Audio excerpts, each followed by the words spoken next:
अल्हम्दुलिल्लाह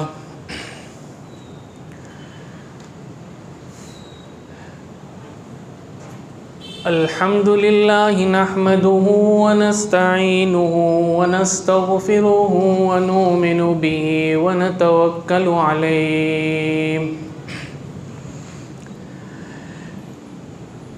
व नऊज़ु बिल्लाहि मिन शुरूरि अनफुसिना व मिन सय्यिआति अअमालिना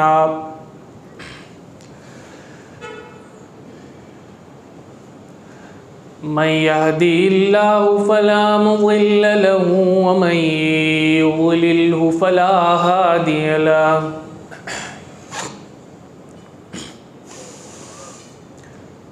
व नशहदु अन ला इलाहा इल्लल्लाहु वहदहु ला शरीक लहु व नशहदु अन्न सय्यिदना व मौलाना मुहम्मदन अब्दुहु व रसूलुहु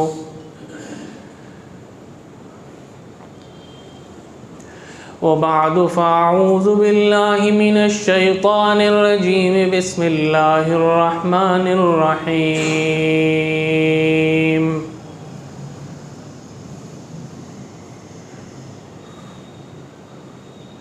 फ़ल्यंज़ुरिल इंसानु मिम्मा खुलिक़ मिन माइन दाफ़िक़िन यख़रुजु मिन बैनिस सुल्बि वत्तराइब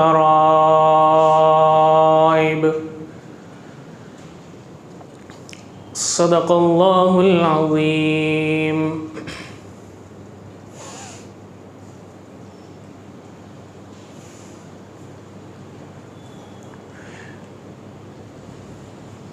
अल्लाहुम्मा सल्लि अला सय्यिदिना मुहम्मदिन व अला आलि सय्यिदिना मुहम्मदिन व आलिहि व अस्हाबिहि व अज़वाजिहि व बारिक व सल्लिम।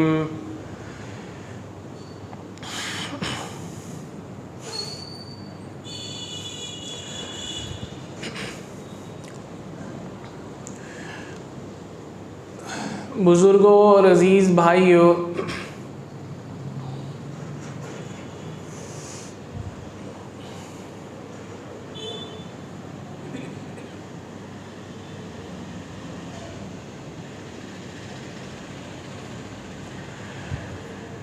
हक़ ताला शानुहु ने कायनात की तख्लीक़ में और इंसान की तख्लीक़ में निशानियाँ पैदा फरमाई हैं इंसान की तालीम के लिए।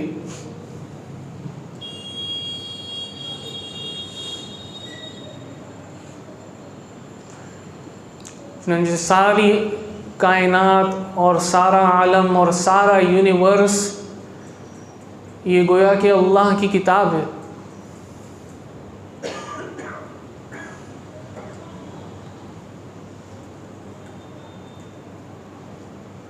और जिस तरह से कि साहिबे हुनर का हुनर उसके आर्ट के अंदर नज़र आता है, इस तरह से बारी ताला की शान और तालीम कायनात की तख्लीक़ में नज़र आती है। आर्टिस्ट देखेंगे आप, कोई ज़बरदस्त ड्राइंग बनाने वाला हो, आर्टिस्ट हो, तो उसका कमाल कब ज़ाहिर होता है? जो अपना आर्ट जो है वो लोगों के सामने पेश करता है तो फिर लोग वाह वाह करते हैं कि क्या ज़बरदस्त काम किया है।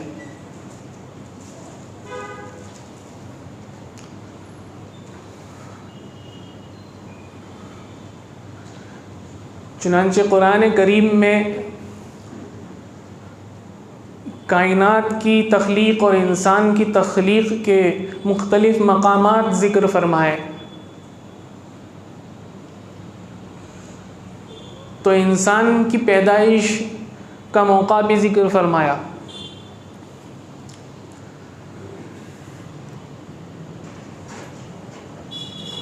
मुख्तलिफ़ मकामात पर। तो फरमाया फ़ल्यंज़ुरिल इंसानु मिम्मा खुलिक़, खुलिक़ मिन माइन दाफ़िक़,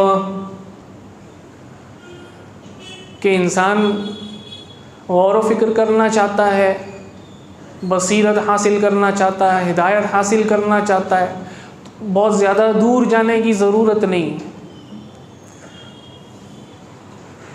देखे कि अपनी ज़ात में कैसे पैदा किया गया उसको। तो मुख्तलिफ़ जगह पर फरमाते हैं, कहीं फरमाते हैं कि हक़ीर पानी से पैदा किया गया, कहीं फरमाया कि कूदने वाले पानी से पैदा किया गया, कहीं कहा है कि एक नुतफ़े से पैदा किया, एक क़तरे से पैदा किया, जो पसलियों के दरमियान से निकलता है।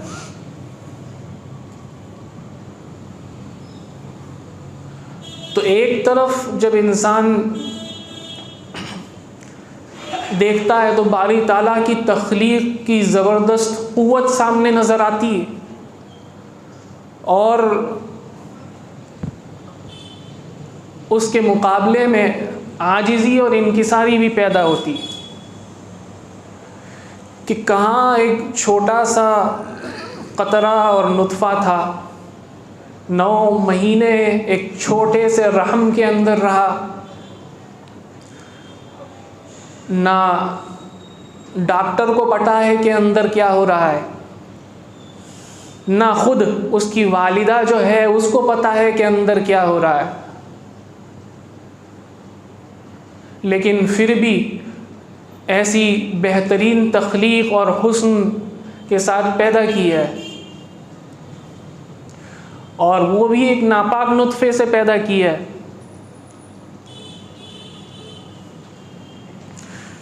तो उससे बसीरत हासिल होती है इंसान को कि कितनी चीज़ें मेरी बस में हैं और कितनी चीज़ें मेरे बस से बाहर। चुनांचे तख्लीक के बाद भी इंसान को आप देखिए तो जब बच्चा पैदा होता है तो ना उसको होश व हवास होते हैं, ना उसको ये मालूम है कि उसके जिस्म के आज़ा अच्छे हैं या बुरे हैं, लेकिन उसके सारे जिस्म का नज़म और निज़ाम जो है अल्लाह तबारक व तआला चलाते हैं। बच्चा ही नहीं, बड़ा हो जाए, बूढ़ा हो जाए, मौत के करीब हो जाए, आप देखिए इंसान के जिस्म का निज़ाम चलता है। हमको उसका ए या बी या सी भी नहीं मालूम है। डॉक्टर और सर्जन्स आज तक हैरान है कि इंसान के जिस्म के निज़ाम को मुकम्मल तौर पर समझ नहीं पाए। यहाँ तक कि चंद सांसें भी अगर इसकी छूट गई तो इसकी ज़िंदगी दरहम भरहम हो जाएगी, ख़त्म हो जाएगी। तो अगर सांस तो निज़ाम ही देख लिया जाए कि वो भी कितना कॉम्प्लेक्स और अजीब है, और ये सब चीज़ें तो हमें साइंस के आगे बढ़ने से पता चली है, लेकिन हक़ ताला शानहू जब से तख्लीक हुई है उसको चला रहे हैं, हमको पता ही नहीं है। आदमी सांस ले रहा है बेतकल्लुफ़, बिला साख्ता। एक लम्हे में सांस अंदर जाती है और एक लम्हे में कार्बन डाइऑक्साइड जो है वो बाहर आता है, हमको नहीं पता है। हालांकि कार्बन डाइऑक्साइड का बाहर निकलना उतना ही अहम है जितना कि ऑक्सीजन का अंदर जाना अहम है। और फिर अंदर जाने और उसके बाद जिस्म के हर उज़्व तक उसका पहुंचना, और उसके दरमियान पता नहीं 100 किस्म के प्रोसेसेस का होना। अब साइंसदान उसमें लिखते हैं कि पहले तो फेफड़ों तक सांस जाती है, तो उसके रास्ते में दरमियान में हक़ ताला शानहू ने ऐसे कुछ आज़ा रखे हैं कि सांस के अंदर अगर कुछ ज़र्रात गंदगी वग़ैरह के हों या रुकावट लंग्स के अंदर पैदा करते हो तो वो रास्ते में रुक जाते हैं, रास्ते में उसको रोक दिया जाता है, और साफ़ शफ़ाफ सांस जो है वो फेफड़ों में जाती है। फेफड़ों में जाने के बाद फिर वहाँ एक छोटी छोटी थैलियाँ होती है, उन थैलियों के अंदर खून के साथ जब वो ऑक्सीजन मिलता है, वो ऑक्सीजन मिलकर जाकर दिल में जाता है और फिर दिल के वास्ते से पहले ऊपर दिमाग तक और फिर दिमाग के बाद दूसरे आज़ा तक पहुंचाया जाता है। अब आदमी सही सालिम है, सेहत के साथ है, यही वो सांस है, अगर अंदर न जाए तो तकलीफ़ है, और एक हवा ऐसी है कि अगर बाहर ना निकले तो तकलीफ़ हो जाए। पेट में हवा अगर जम गई तो ऐसी कभी जम जाती है कि आदमी के पेट में दर्द होता है, दुनिया भर की जायदाद वो देने के लिए तैयार हो जाएगा उस हवा को निकालने के लिए।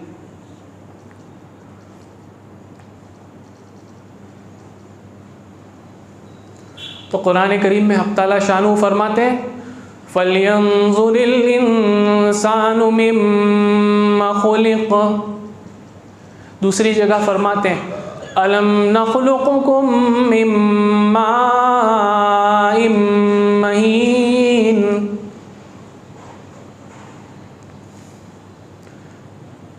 कि इंसान जब अपनी तख्लीक़ में गौर व फ़िक्र करता है तो उसमें आजिज़ी और इनकिसारी पैदा होती है, अपने रब के लिए शुक्र पैदा होता है, ग्रैटिट्यूड पैदा होता है।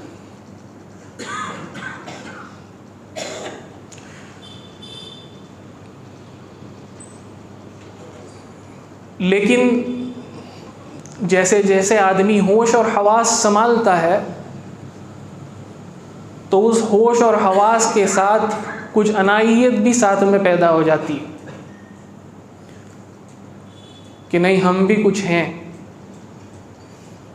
कुछ कॉन्टेक्स्ट पैदा हो जाते हैं, कुछ हाथ और पैर चला लेता है, कुछ माल और दौलत हासिल हो जाती है, कुछ हुनर हासिल हो जाता है। तो धीरे धीरे जवानी में और जवानी से पहले टीनेज में आई एम समथिंग वाला मामला पैदा होने लगता है। उसको हदीस में फरमाया, सलासुन मुहलिकातुन, 3 चीज़ें हैं, 3 बीमारियां हैं जो इंसान को हलाक कर देने वाली हैं।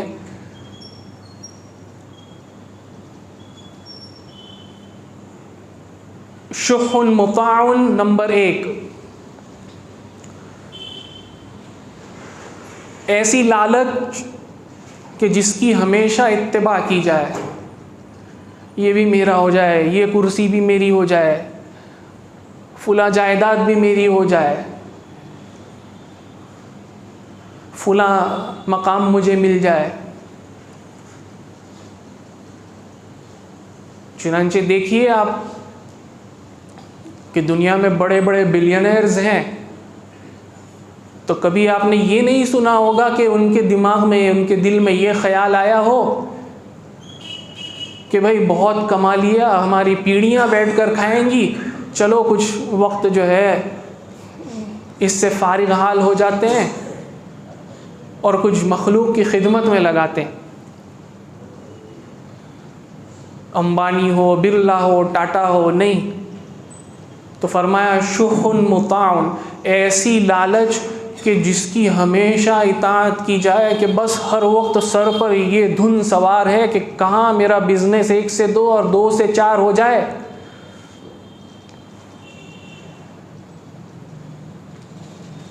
कि मेरी हुकूमत यहाँ है, यहाँ से निकलकर बैरून ममालिक में हो जाए। शुहुन मुताउन। दूसरे नंबर पर फरमाया वह हवा मुत्तबाउन, ऐसी मनमानी के हमेशा उसकी इत्तिबा की जाए, हर वक्त अपनी ही चलनी है, किसी और की भी नहीं चलने देंगे। चुनांचे कुछ लोग होते हैं कि ज़रा उनके नफ्स के ख़िलाफ़ बात हो गई, मजाल है कि कोई उनके सामने उनके नफ्स के ख़िलाफ़ बात कर दे। चुनांचे एरोगेंस और किब्र की एक बड़ी अलामत ये बताई है कि आदमी जो है वो अपने दिल के ख़िलाफ़ कबूल करने के लिए किसी बात को तैयार नहीं होता, एडवाइस भी लेने के लिए तैयार नहीं। उसके आँख कान बंद हो जाते हैं, उसे नज़र नहीं आता। उसको सुननी है बस अपनी, और वो भी मीठी मीठी सुननी है।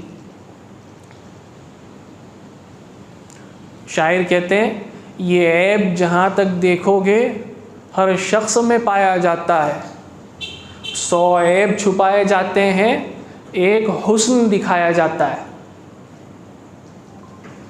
ऐब तो जितने होंगे सब छुपा दिए जाएंगे, पीछे डाल दिए जाएंगे, मजाल है कि कोई हमारे सामने बयान कर दे। लेकिन हुस्न तो अगर एक भी होगा तो उसकी हर जगह वाह वाह होनी चाहिए। तो दूसरी चीज़ वह हवा मुत्तबाउन, नफ्स की बात और मन वाली बात कि चलनी मेरी चाहिए, ये हलाक कर देने वाले अमराज में से है। और तीसरे नंबर पर फरमाया वह एअजाबुल मरई बिनफ्सिही, आदमी का अपनी ज़ात के साथ इतना खुश फहमी में हो जाना, उज्ब में मुब्तला हो जाना, जिसको अंग्रेज़ी में कहते हैं सेल्फ एरोगेंस, उर्दू में कहते हैं खुद पसंदी। अब ज़रा यहाँ गलत फहमी ना हो जाए, इसलिए बात को वाज़ेह कर देना भी ज़रूरी है कि अल्लाह ताला शानू ने हर शख्स को, हर इंसान को कुछ हुनर अता फ़रमाए, कुछ सलाहियतें अता फ़रमाई होती है। किसी का जिस्म बहुत आला तरीन है, सेहत बेहतरीन है, किसी को अल्लाह ने बिज़नेस में बहुत बेहतरीन कमालात अता फ़रमाए हैं, किसी को अल्लाह ने मुख्तलिफ़ तरह के आर्ट्स अता फ़रमाए हैं। तो इंसान का क्या इन चीज़ों को पसंद करना, या माल और दौलत अता फ़रमाई है या अच्छी चीज़ें अता फ़रमाई है, तो क्या ये भी उज्ब में दाखिल है? नहीं। मशाइख फरमाते हैं देखिए ये तमाम चीज़ें अता तो फ़रमाई है, लेकिन जब आदमी इन तमाम चीज़ों की निस्बत हक़ ताला शानहू के अलावा अपनी जानिब करने लगता है, तब ये मर्ज़ मुहलिक मर्ज़ बन जाता है। चुनांचे कुरान करीम में क़ारून का वाक़या ज़िक्र फरमाया, इन क़ारून कान मिन क़ौमि मूसा फ़बग़ा अलैहिम। कुरान करीम कहता है क़ारून को हक़ ताला शानहू ने इतना माल अता फ़रमाया था कि उसकी ख़ज़ानों की चाबियाँ उठाने के लिए खाली बड़े बड़े पहलवानों की ज़रूरत पड़ती थी। सोचिए कितना बड़ा ख़ज़ाना होगा कि उन ख़ज़ानों की महज चाबियाँ ही उठाने के लिए बड़े बड़े पहलवानों की ज़रूरत पड़ती हो। क़ारून ये समझने लगा कि ये तमाम मिला जो है मुझे, वो सब मेरे कमालात से है। कुरान करीम में उसके अल्फाज ज़िक्र फरमाया, क़ाल इन्नमा ऊतीतुहु अला इल्मिन इंदी। क़ारून कहने लगा कि ये तो मेरे इल्म की वजह से जो कुछ आया है वो सब मेरे हाथ पैर चलाने की वजह से हुआ है, इसमें और किसी का क्या लेना देना। उसका नतीजा कुरान करीम में ज़िक्र फरमाया, फ़ख़सफ़ना बिही व बिदारिहिल अर्द। उसका नतीजा ये हुआ कि हमने क़ारून को और उसके ख़ज़ानों को उसके घर के समेत ज़मीनों के नीचे उतार दिया। चुनांचे अज़मत और बढ़ाई ये हक़ ताला शानहू की शान है और मखलूक की शान नहीं। हदीस कुदसी है, फरमाते हैं नबी करीम सल्लल्लाहु अलैहि वसल्लम, अल-इज़्ज़ु इज़ारी वल किब्रियाउ रिदाई, कि अज़मत मेरी चादर है, किब्रियाई मेरी चादर है, जो मुझसे वो छीनना चाहेगा मैं उसको क़यामत के दिन अज़ाब दूँगा। जो मखलूक के लिए हक़ ताला शानहू ने आजिज़ी और इनकिसारी के लेसन्स अपनी कायनात ही के अंदर पैदा फरमाए।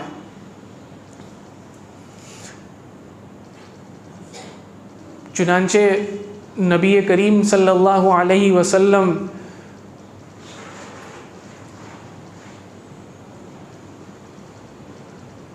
जो टी टीचर हैं कायनात के, तमाम मखलूक के, उनके हदीस में वाक़यात ज़िक्र फरमाए हैं कि मकाम आपका ये था कि हज़रत जिब्रील अलैहिस्सलाम आपके पास तशरीफ़ लाते हैं और फरमाते हैं अल्लाह के रसूल हक़ ताला शानुहु की जानिब से मुझे भेजा गया है, हुक्म है, और कहा गया है कि मेरे महबूब से कहिए कि ये जो पहाड़ सामने नज़र आता है इसको सोने का बना दिया जाए आपके लिए, आपको कोई ज़िंदगी भर तंगी नहीं रहेगी खाने पीने की, और आप चाहे तो सोने और चांदी के तमाम ट्रेजर्स को आपके सामने खोल कर रख दिया जाए। नबी अलैहिस्सलाम ने फरमाया मैं पसंद करता हूँ अजू यौमन व अशबाउ यौमन, रब से कह दीजिए ए जिब्रील कि मैं ये बात पसंद करता हूँ कि मुझ में अब्दियत के जज्बात पैदा हों और हमेशा बाकी रहें। एक दिन मैं खाना खाऊं तो रब का शुक्र अदा करूं, और जिस दिन भूखा रहूं तो सब्र करूं, यही मेरी पसंदीदा चीज़ें।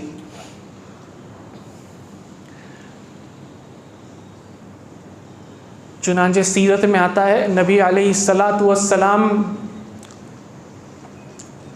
के घर में बसा औकात 2-2 दिन चूल्हे जला नहीं करते थे।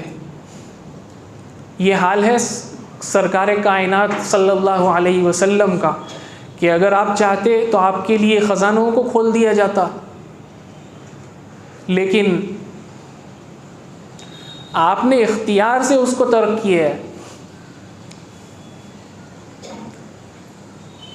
हदीस में आता है नबी अलैहिस्सलातु वस्सलाम गधे की सवारी फरमाया करते थे और ग़ुलामों की दावत कबूल फरमाते थे।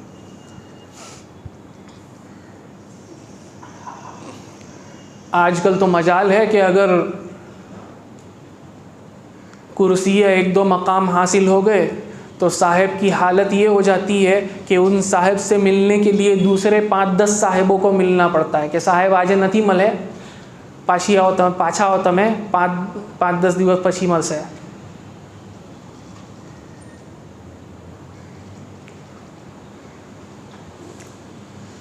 और देने की बात तो दूर है, कहाँ से मखलूक को लूटा जाए और कहाँ से लिया जाए, बस यही मद्देनज़र होता है।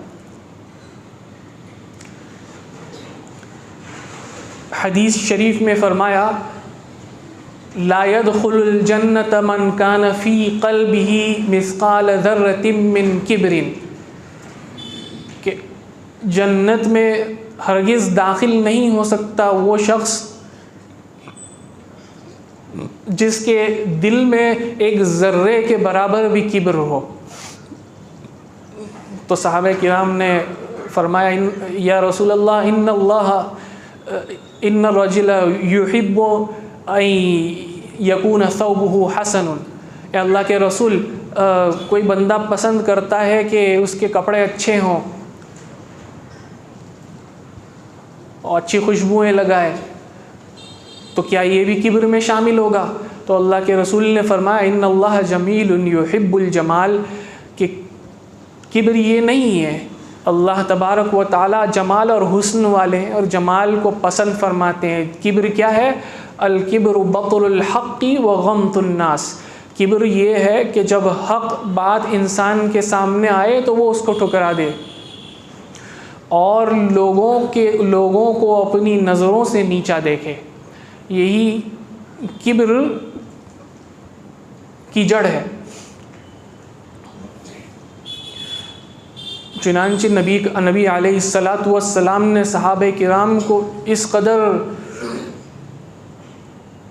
आजिज़ी और इंकिसारी की तालीम अता फ़रमाई थी कि हर वक्त उनके क़ल्ब का आलम ये रहता था कि आजिज़ी और इंकिसारी तारी हो।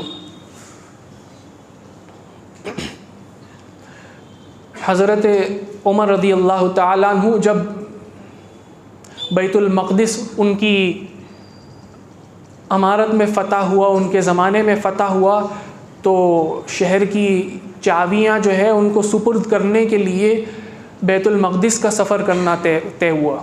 तो अमीरुल मोमिनीन हज़रत उमर रज़ी अल्लाह तआला अन्हु को एक बड़े काफ़िले को नज़र लेकर नहीं गए, साथ में सिर्फ़ एक ऊँट लिया है पैबंद लगे हुए कपड़े हैं और साथ में एक साथी है। आजकल क्या होता है, आजकल मकाम मिल जाता है, कुर्सी मिल जाती है तो 10 गाड़ियाँ आगे होती है, 10 गाड़ियाँ पीछे होती है, और मजाल है कि लोग आमने सामने से जाए, लोगों का रास्ता बंद हो जाता है। हज़रत उमर रज़ी अल्लाह ताला अन्हु, तारीख़ की किताबों में लिखा है कि एक ऊँट था और बैतुल मक़दिस आप तशरीफ़ ले जा रहे हैं, तो अब एक ऊँट के ऊपर दोनों को सवार होना मुश्किल था, सफ़र भी तवील था, तो साथी जो हैं उनको कुछ अरसे के लिए सवार फरमाते हैं और कुछ अरसे के लिए ख़ुद सवार होते हैं। यहाँ तक कि बैतुल मक़दिस के करीब पहुँचे तो काफ़ी थकान हो चुकी थी दोनों हज़रात को, और बारी आ गई थी, बारी तय की थी कि एक वक्त आप बैठेंगे, एक वक्त के लिए मैं जो है सवार हो जाऊँगा। जब बैतुल मक़दिस करीब आ गया तो हज़रत उमर के चलने का वक्त था बारी के अंदर, और जो उनके साथी थे वो सवार थे, तो कहा अमीरुल मोमिनीन, ये आपकी शान के ख़िलाफ़ है कि बैतुल मक़दिस में अमीरुल मोमिनीन है और पैबंद लगे हुए कपड़े आप पहन कर जाएंगे, आपकी शान के ख़िलाफ़ है, हम इस बात को पसंद नहीं करते। हज़रत उमर रज़ी अल्लाह ताला अन्हु का जवाब तारीख़ में लिखा हुआ है, फरमाते हैं नहनु कौमुन अअज़्ज़नल्लाहु बिल इस्लाम, हम वो कौम हैं कि जिसको अल्लाह तबारक व ताला ने आजिज़ी और इनकी सारी से बुलंदी अता फ़रमाई। अगर हमने नबी के इस रास्ते को छोड़ दिया, हक़ ताला शानू हमारी उंगली छोड़ देंगे। अब अंदाज़ा लगाइए, अमीरुल मोमिनीन है, सारा आलम इस्लाम आपके दस्त निगर है, आपके हुक्मों के ताबे है, लेकिन दिल और क़ल्ब का आलम यह है कि ज़र्रा बराबर भी किब्र और एरोगेंस का शायबा नहीं। हदीस में फरमाया ला यदखुलुल जन्नत मन कान फ़ी क़ल्बिही मिस्क़ाल ज़र्रतिन मिन किब्रिन, ये जो छोटा सा ज़र्रा है, आदमी इसको एक छोटी सी चीज़ समझता है, लेकिन ये जब बड़ा होता है और पैदा होता है और इसको कोई चेक नहीं करता तो नतीजे में बड़े बड़े सरकश लोग जैसे टाटा और अंबानी और बिरला और कुर्सियों पर बैठने वाले पैदा होते हैं कि हर जगह सरकशी नज़र आती है।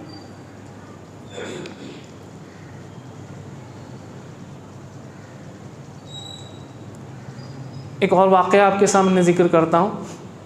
ये काम इतना आसान भी नहीं है, हम समझते हैं कि चलो बहुत अच्छी सी बात है, लेकिन अगर मशाइख जो है हकीकत में मुरीदीन की इस्लाह पर उतर आए तो खानकाह खाली हो जाए, ये इतना आसान नहीं है कि बस एक शरबत का गिलास है उठाया और पी लिया। बहुत कड़वी कसेली जो है वो पीनी पड़ती है, तब जाकर उस क़ल्ब की इस्लाह होती है।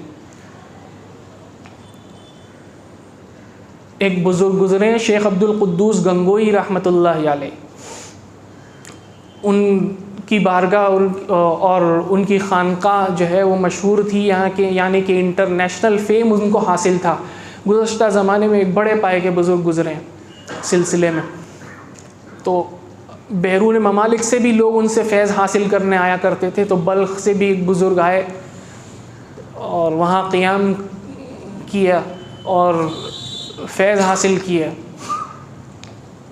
उनके पोते थे, उनका मैलान इस मकाम की तरफ नहीं था और उनकी खानकाह की तरफ नहीं था, पहले ही से नाज में पले हुए थे, तो अपने दादा जान की तरफ इस्लाह के लिए रुजू नहीं किया, यहाँ तक कि उनका इंतकाल हो गया। लेकिन जब इंतकाल हुआ उसके बाद महसूस हुआ कि एक बहुत बड़ा ख़ज़ाना जो है मेरे हाथ से चला गया और बहुत बड़ा मौका मेरे हाथ से चला गया, मैंने फ़ायदा नहीं उठाया। तो अब रात दिन जो है फ़िक्र लगी रहती थी कि कैसे वो ख़ज़ाना हासिल हो जाए। तो सोचा कि मेरे दादा जान के मुरीदीन और सोहबत याफ्ता लोग जो हैं उनसे मिलूं। तो बल्ख में एक शेख थे जो इजाज़त याफ्ता थे, उनके पास तशरीफ़ ले गए। उस बल्ख के शेख को मालूम हुआ कि शेख ज़्यादा तशरीफ़ ला रहे हैं, तो उनके खुशी का ठिकाना नहीं रहा। बल्ख के बाहर शहर के सारे लोगों को आपके इस्तकबाल के लिए एक बड़ा हुजूम हुआ, लेकर उनको तशरीफ़ लाए, अपने घर लाए और हर तरह के खाने पीने और इफ़रात और तफरीत की चीज़ें हुई। जब 3 दिन गुज़र गए तो उस शेख से कहने लगे कि हज़रत 3 दिन गुज़र गए हैं लेकिन आपने बताया नहीं कि आप किस लिए आए हैं। तो उन्होंने कहा कि हज़रत आप मेरे घर अपने जवानी में आए थे, एक ख़ज़ाना ले गए थे, मैं वही ख़ज़ाना हासिल करने के लिए आया हूँ। तो कहा कि अच्छा वो ख़ज़ाना चाहते हो? कहा कि हाँ वो ख़ज़ाना चाहता हूँ। कहा कि तो फिर एक बात समझ लो, ये जो आराम और नरम गद्दे हैं और बेहतरीन खाने हैं ये सब छोड़ना पड़ेगा, वो उधर हम्माम और बैतुल खला देखते हो उसकी सफाई में लग जाओ। इब्राहीम इब्न अदहम रहमतुल्लाहि अलैहि वो भी बल्खी के शेख हैं। उनका वाक़या किताबों में लिखा है कि एक दिन साहिब सरवत थे, बहुत माल अता किया था अल्लाह ने, तो अपने पैलेस में सोए हुए थे, दिल माइल था अल्लाह वालों की तरफ, लेकिन अभी शरह सदर नहीं हुआ था। अचानक रात को आँख खुली तो उनके छत पर कोई चलने वाला मिला, आवाज़ आई। तो आपने पूछा कि छत पर क्या कर रहे हो? तो आवाज़ आई छत पर चलने वाले की कि भाई ऊँट जो है वो गुम हो गया है, तो उसको तलाश करने निकला हूँ। इब्राहीम इब्न अदहम ने कहा, अल्लाह के बंदे भला ऊँट को कोई छत के ऊपर तलाश करता है क्या? तो जवाब आया, अल्लाह के बंदे तुझे अल्लाह का कुर्ब मकसूद है और तू बड़े बड़े ताज और तख्त और नरम नरम गद्दों के साथ उसको हासिल करना चाहता है। बता मुझसे ज़्यादा अहमक तू है या मैं? तो ये मकाम अल्लाह वालों के कुर्ब से और बहुत रगड़ने के बाद और बहुत तोड़ने के बाद हासिल होता है। वो शेख बल्ख ने कहा कि उस हम्माम के पास चले जाओ, वहाँ आपका काम ये होगा कि जो मेरी खानकाह में आने वाले लोग हैं उनको आप पानी गर्म करके दें और जो बैतुल खला है उसकी साफ़ सफाई करें। कबूल कर लिया।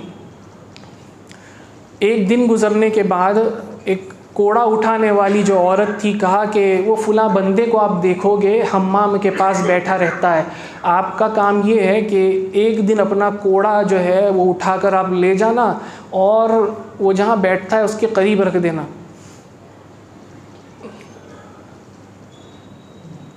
कहा ठीक है, ले गई, जाकर रख दिया। तो चूँकि शहज़ादे थे, बहुत नाज में पले हुए थे, इस तरह की गंदगी कभी उनको गवारा नहीं थी। ऐसी जो निगाह उठाकर उस कोड़े वाली की तरफ देखी और कहा कि होता ना गंगो वरना तुझे मैं देख लेता। गंगो से थे ना, तो कहा कि गंगो होता तो देख लेता, मैं तुझे तेरी ठिकाने लगा देता तुझे। जब वो कोड़ा उठाने वाली गई शेख के पास तो कहा कि क्या मामला हुआ? कहा कि ऐसा कहा है मुझे। कहा कि अभी तो बहुत वक्त बाकी है, अभी तो तागूत का जो है वो मामला टूटा हुआ नहीं है, बहुत वक्त लगेगा। 1 हफ़्ते के बाद और कुछ वक्त गुज़रा, बैतुल खला साफ़ करते हुए और हम्माम के लोगों को पानी देते हुए। कहा कि अब फिर से कोड़ा उठा कर ले जाइएगा और जो है उनके थोड़ा इस करीब से ऐसे जाना कि थोड़ा सा कोड़ा उनको लगे, अपने बदन से लगे, उनके जिस्म से लगे, इस तरह से जाइएगा। कहा ठीक है। जब इस तरह से किया और गुज़रे तो फिर से वो उसी तरह से आंखें जो है तिरछी वाली उठाकर देखी गुस्से में, लेकिन कुछ कहा नहीं। मामला बयान किया। 1 हफ़्ता और गुज़र गया। कहा कि अब इस मरतबा एक काम करना, कोड़ा उठा कर ले जाओ और पूरा उनके ऊपर उल्टा कर दो। उठाकर ले गई और जाते जाते पूरा कोड़ा जो है वो डाल दिया शहज़ादे के ऊपर। इस मरतबा वो बुढ़िया कहने लगी शेख बल्ख के पास आकर के, हज़रत इस मरतबा कुछ अजीब ही मकाम हो गया। कहने लगे क्या हुआ? फरमाया कि वो कोड़े और गुस्से होने की बात तो दूर की है, वो तो फ़ौरन कोड़ा छोड़कर मुझे कहने लगे कि बीवी कहीं आपको कुछ लगा तो नहीं, बताइए कि आप कपड़े तो आपके गंदे नहीं हो गए? फरमाया अल्लाह का फजल व करम है, अल्लाह ने उस बीमारी से उनको शिफा अता फरमाई। तो ये मकाम अब्दियत और मकाम आजिज़ी और इनकिसारी है, ये इतनी आसानी से हासिल नहीं होता। कुरान करीम में सबसे बड़ा मर्ज़ और सबसे पहली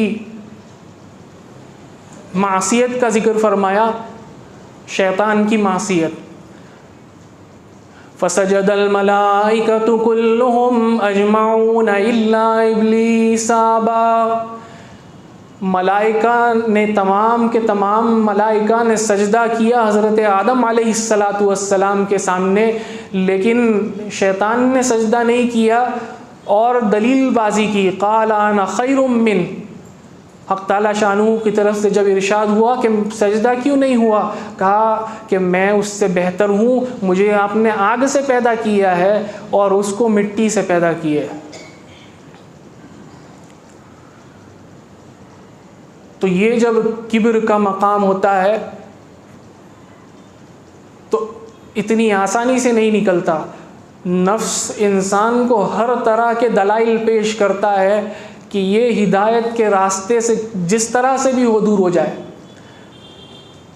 वो हासिल उसी वक्त हो सकता है जब अल्लाह वालों के हाथ में डाल दिया जाए और ये अज़्म और मुसम्मम इरादा कर लिया जाए।